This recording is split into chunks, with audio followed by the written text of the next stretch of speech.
The mysterious death of 18-year-old Nolan Wells has now become a national story and a national debate. Some believe he's the victim of a racial attack, while others believe this was a tragic accident that has nothing to do with race. The investigation is far from over, but today, Nolan Wells' family attorney Benjamin Crump announced some preliminary results from a private autopsy. This pathologist cannot rule out if any intervening non-accidental factors contributed to or caused the death of Nolan Wells.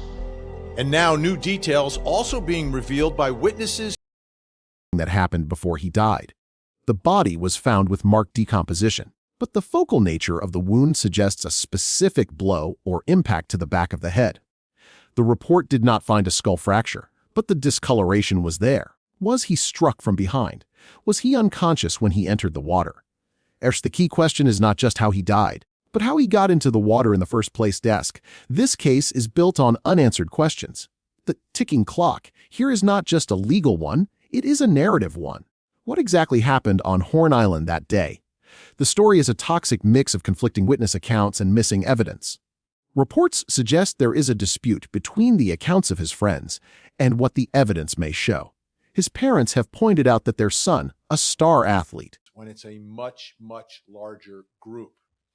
Also, we're learning a lot more now from Ben Crump, who is the attorney representing Nolan Wells' family, trying to uncover everything and make sure a full and transparent investigation takes place here.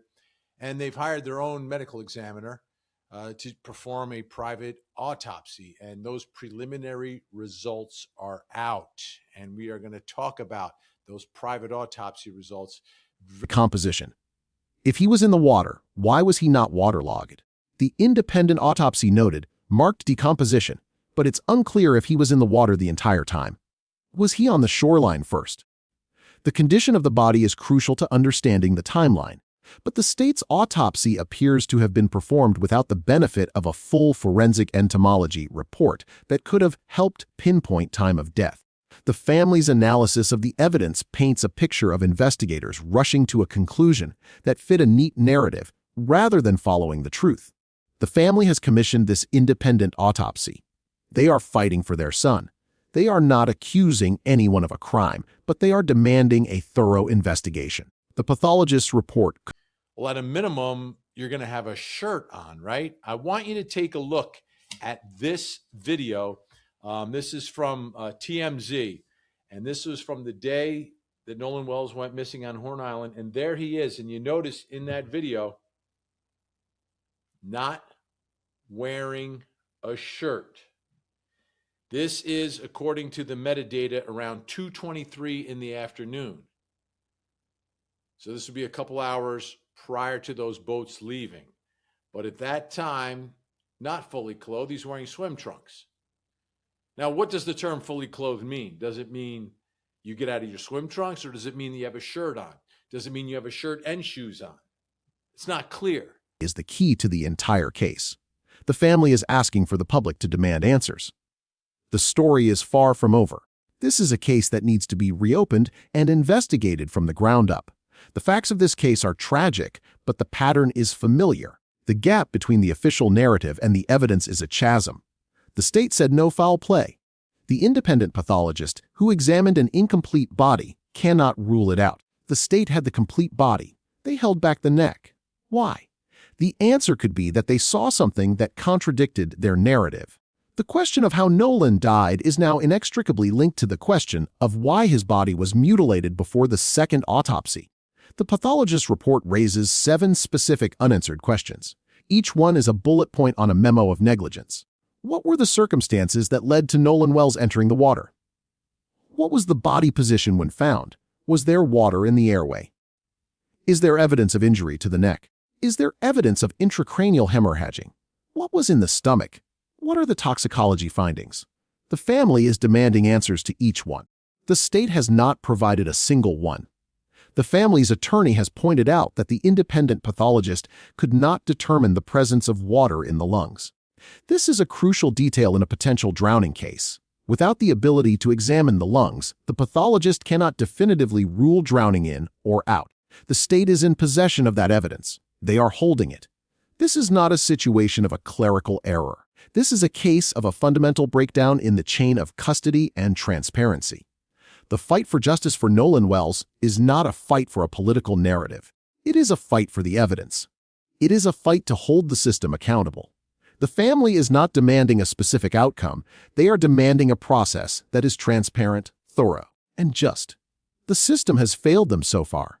The moral refrain that echoes through this case is simply, the state held back the truth. The state held back the neck. The state held back the answers. The state held back the truth. The pathologist's report is a preliminary finding, but it is a damning one. It shows that the official investigation was the occipital region.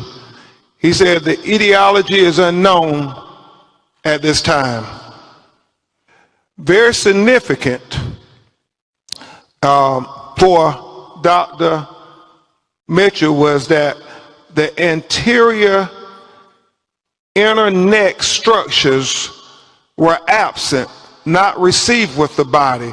And we'll explain that in just a minute.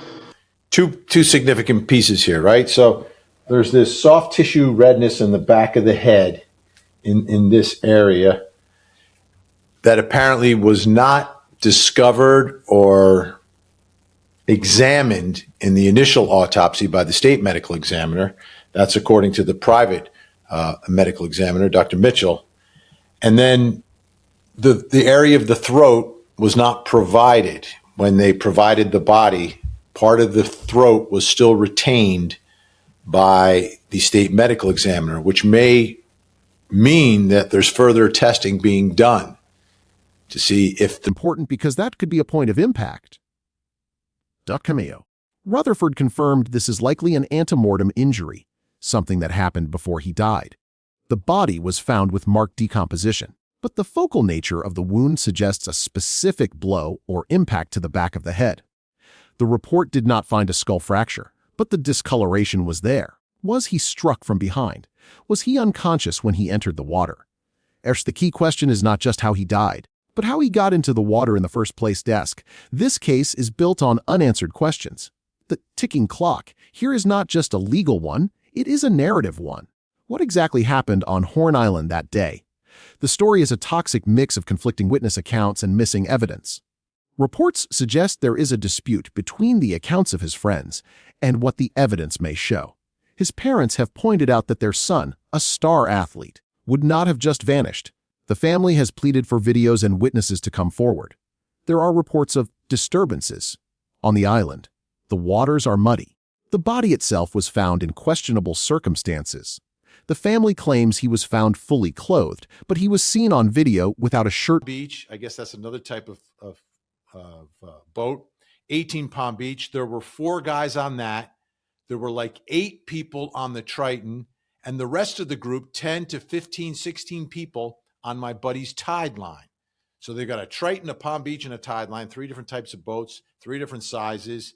You've got 4 people on one, 8 people on the one that Nolan is on, and another 10 to 16 people on the third boat. So this is a large group, which means there should be a lot of information coming from these folks. He also says, when we got there, I helped my buddies tie the boats up. So the boats were tied together. So all 3 boats were next to one another. So again, they remained as a group. And what were they doing that day? Exactly what we thought. Everybody's drinking. It was the 4th of July. It's a big party, basically a big party. But how does a party result in the death of Nolan Wells? That's a question that still has not been answered. But we have a much clearer picture today of what the scene was like and what some of the results of the autopsy are. That's it for now. I'm Vinny Politan. Thank you so much for watching. Really do appreciate it. Until next time, please don't forget to hug the kids.